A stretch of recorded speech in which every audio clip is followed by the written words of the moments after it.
Sejam bem-vindos a mais um quadro Pergunte ao Arno. Oh!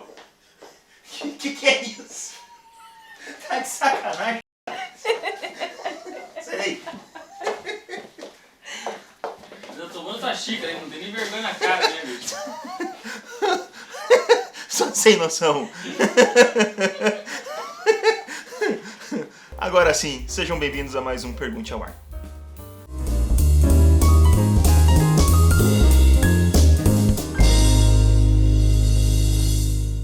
Sejam mais... Nossa, já comecei bem o negócio, né? Sejam bem-vindos a mais um quadro Pergunte ao Arno. E hoje os temas serão livres, com as perguntas feitas lá no nosso Instagram, @oarnobar. Lembrando que toda terça-feira a gente solta uma caixinha de perguntas. E caso você tenha alguma dúvida, você também pode deixar aqui no nosso comentário.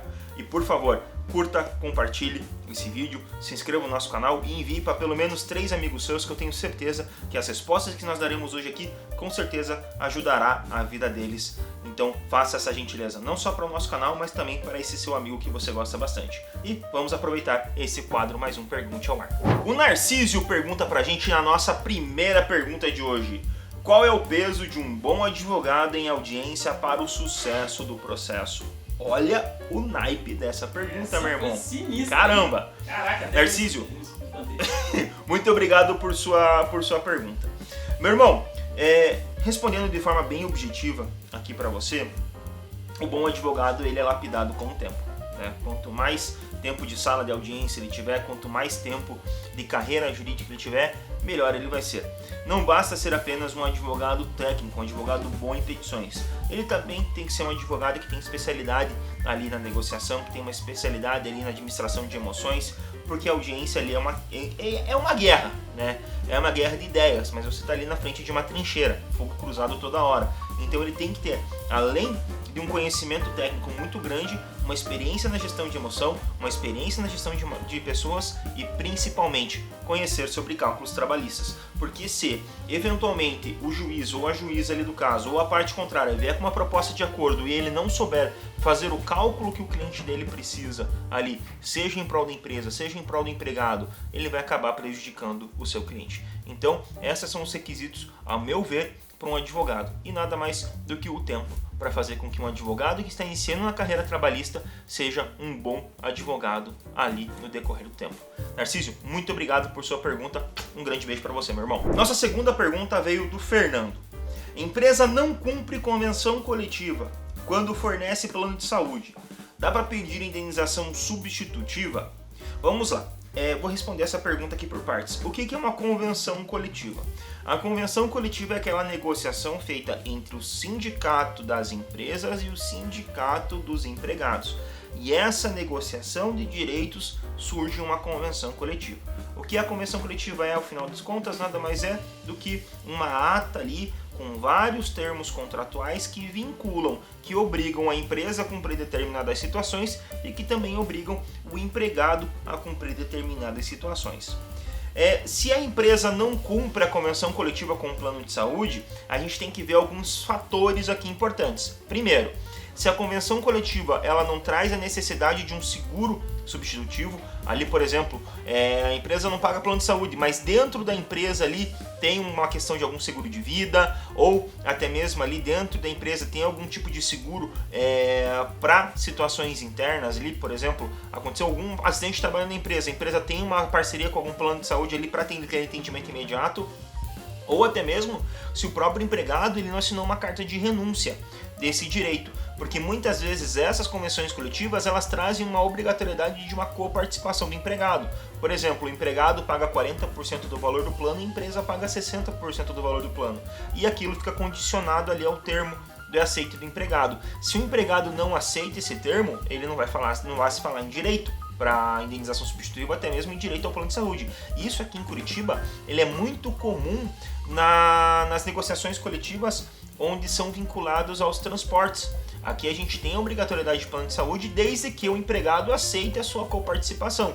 Se o empregado não aceita essa coparticipação, a empresa não está obrigada a manter esse plano de saúde. Perfeito? Então fique muito atento, Fernando, à questão da convenção coletiva da sua empresa, a convenção coletiva da sua categoria, para ver se não tem essa hipótese ali de uma coparticipação do empregado. Se tiver essa coparticipação e o empregado não aceitou, fica ali descaracterizada a questão da indenização substitutiva. Se tem obrigatoriedade e se o empregado ele não assinou nenhum termo disso, aí sim você pode pedir indenização substitutiva. E digo mais, além da indenização substitutiva, você pode pedir uma rescisão indireta do contrato de trabalho por falta de cumprimento de dever contratual, porque a convenção coletiva ela traz um dever contratual pelas partes, tendo em vista esse caráter de negociação. Vamos supor ainda que ele sofreu algum tipo de acidente fora do ambiente de trabalho. Não vamos falar de responsabilidade da empresa aqui, mas vamos falar que ele sofreu um acidente fora do ambiente de trabalho, jogando bola, por exemplo. O rapaz lá torceu o joelho, precisou ser atendido lá e precisou fazer uma cirurgia pelo SUS. Nós sabemos que o SUS, infelizmente, ele está um pouco precarizado, para não dizer muito precarizado. Nesse tipo de situação, a gente sabe que se ele tivesse o plano de saúde, ele teria o melhor atendimento. Então, nesse caso, é possível até mesmo pedir uma indenização por dano moral ali, por essa questão de ele não ter sido atendido pelo plano de saúde, tendo em vista essa lesão que ele teve, mesmo fora da empresa. Perfeito, Fernando? Espero ter respondido sua pergunta, meu amigo. Muito obrigado. A Thaísa mandou a nossa terceira pergunta de hoje e nós falamos sobre direito das mamães, direito das empregadas gestantes. Gravidez no período de experiência. Quais são os direitos? Thaísa, antes de mais nada, muito obrigado por sua pergunta, minha amiga. Então, Thaísa, o contrato de experiência, até a reforma da súmula 244 no Tribunal Superior do Trabalho, não era reconhecido como, a gravidez no contrato de experiência não era reconhecida como garantidora de direitos da estabilidade gestacional para as mamães.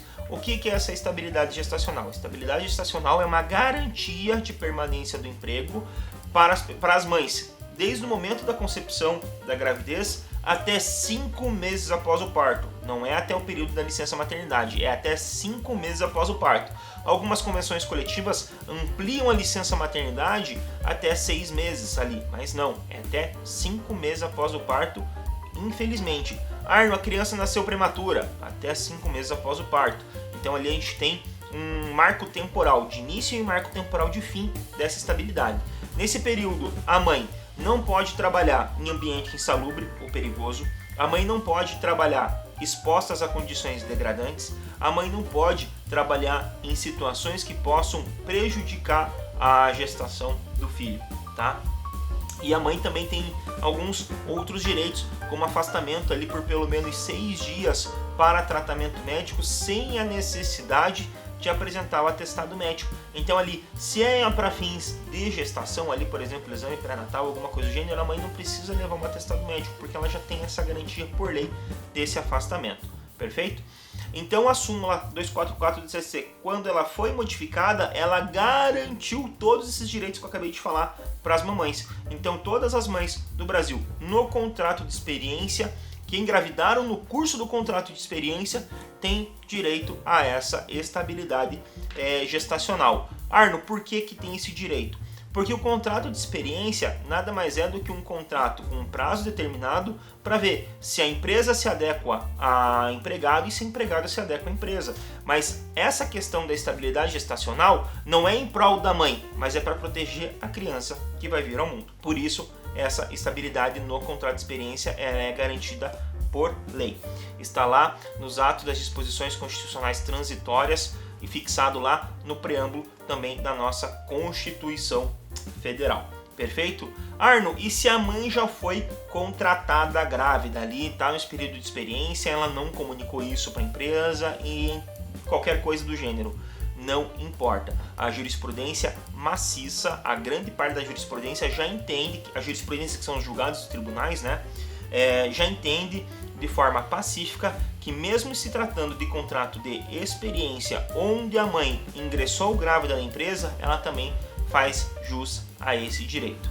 Arno, mas isso é justo? Não vamos discutir a questão de justiça. Aqui nós estamos discutindo proteção. É uma proteção para o nascituro. Arno, mas a empresa pode fazer exame genético para saber se a mãe está grávida? Não, a empresa não pode fazer exame genético para admissão. Na hora de contratar a empregada, a mãe não pode se passar por nenhum tipo de exame genético de gravidez. Para demissão, uma parte da jurisprudência entende que sim, eu também entendo que é possível fazer o exame genético na demissão, a fim de proteger a mãe caso ali ela esteja grávida e parar ali com a ideia da demissão. Então, pessoal, com relação aos direitos da mãe no contrato de experiência. Era isso que eu precisava trazer para vocês. Lembrando que todas as questões que eu falo aqui nos nossos vídeos são questões opinativas com base no meu estudo. Sempre consultem o advogado de confiança de vocês e, é claro, se vocês tiverem mais alguma dúvida sobre o tema, é só mandar pra gente aqui no comentário que a gente tenta responder ou em um vídeo futuro ou até mesmo ali de forma imediata nos comentários. Perfeito? Muito obrigado. Agora a nossa quarta e última pergunta de hoje veio da nossa amiga em comum, minha e do Matheus, a nossa querida Yara Zardo. É nóis. A Yara perguntou: se a pessoa trabalhar 2 anos sem registro na carteira de trabalho, o que ela pode fazer? Yara, nessa questão de vínculo de emprego de pessoas sem anotação na carteira, a gente precisa cumprir alguns requisitos. E são eles: a pessoalidade, ou seja, a pessoa que tinha que estar lá todos os dias na empresa, cumprir uma carga horária. Ela não poderia ser uma empregada eventual, ou seja, ir uma vez na semana, ir, por exemplo, uma vez essa semana e não ir na outra semana. Isso é chamada na próxima semana e afins. Ou seja, tem que ir lá corriqueiramente, todos os dias, ou seja, tem que haver a habitualidade. Tem que ocorrer a subordinação, ou seja, ela tem que receber as ordens para fazer aquele trabalho. Ela não pode desempenhar as funções de forma autônoma. Por exemplo, eu contrato aqui, por exemplo, uma pessoa para vir instalar um móvel aqui no meu escritório. Por mais que ele trabalhe aqui às vezes 30 dias, não tem vínculo de emprego comigo. Por quê? Porque é uma atividade específica fora do meu âmbito de contrato. Então eu não tenho nenhum tipo de vínculo com o marceneiro. Quem tem vínculo com o marceneiro é aquela empresa de marcenaria que porventura contratou ele para fazer esse serviço. E por último nós temos a onerosidade. O que é a onerosidade? Pagamento. Pagamento ali do salário. Então a gente precisa ver se o pagamento era feito em conta, se o valor era fixo, se tinha pagamento por produtividade, se tinha algum tipo de relatório e tudo mais. Se o pagamento é feito em conta, é mais fácil de provar o vínculo de emprego.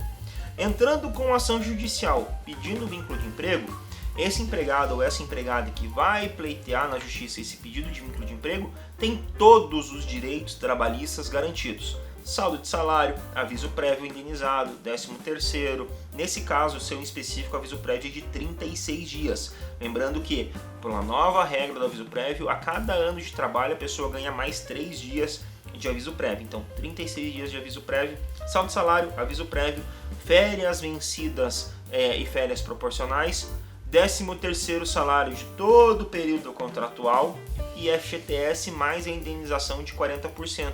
Muitas pessoas falam, a multa de 40% do FGTS, mas o termo multa está errado. O termo correto é indenização de 40% do FGTS. E ainda, a pessoa vai ter um direito a uma multa do artigo 477 da CLT. E essa multa é equivalente a um salário do mês da pessoa. O último salário a pessoa ganha mais pelo fato dela não ter a carteira de trabalho anotada e pelo fato do atraso ali no pagamento das verbas rescisórias, ali pelo fato do reconhecimento judicial. Quais são as outras obrigações que a empresa vai ter que pagar? Uma multa entre 800 a 3 mil reais para o governo federal por não ter feito essa anotação na carteira de trabalho da pessoa. A empresa também vai ter que pagar todas as contribuições previdenciárias e fiscais decorrentes desse vínculo de emprego. Ou seja, esse reconhecimento vai ser feito na justiça, a empresa vai pagar os valores da previdência, a pessoa que teve o direito reconhecido vai até o INSS, vai pedir para o INSS confirmar, ratificar aquela decisão da Justiça do Trabalho mediante todos aqueles documentos ali, perfeito? Então, decorrentes do vínculo de emprego na Justiça do Trabalho, são esses os direitos que a pessoa sem a carteira de trabalho assinada tem. É claro, pode ser feito um acordo extrajudicial? Pode ser feito um acordo extrajudicial, sim. Aí esse acordo judicial tem que ser feito pela chancela, pela assinatura de 2 advogados, um representando o empregado, outro representando o empregador ou a empresa ou a família ali que teve essa pessoa ali sem o contrato assinado na carteira de trabalho, e vai passar pela análise do juiz para ver se todos os requisitos cumprem, se aquele empregado ou aquela empregada não vai sofrer nenhum tipo de prejuízo com aquele acordo que está sendo elaborado. Perfeito, Yara? Muito obrigado por sua mensagem, muito obrigado por sua pergunta. Um beijo para você, minha amiga. Pessoal, eu ia fazer a finalização desse vídeo, mas como a Gabi começou esse vídeo aqui pra gente, eu vou chamar ela para fazer a finalização também. Gabi, vem finalizar o nosso vídeo aqui. Você sabe falar, Gabi? Você é um youtuber de sucesso? que o Arno fala geralmente? Não, você vai ter que lembrar. Ó, agora é a finalização do vídeo. Então é isso, pessoal. Nosso vídeo de hoje se encerra por aqui. Deixe seu like, compartilhe nas redes sociais e acompanhe para mais notícias. E não deixe de deixar suas perguntas aqui no vídeo do YouTube e na caixinha que a gente vai abrir lá no Instagram. Qual que é o nome do Instagram? @Warnabá. Garota! Isso aí, então tchau pra galera agora. Tchau, galera. Até a próxima. Falou. Isso aí.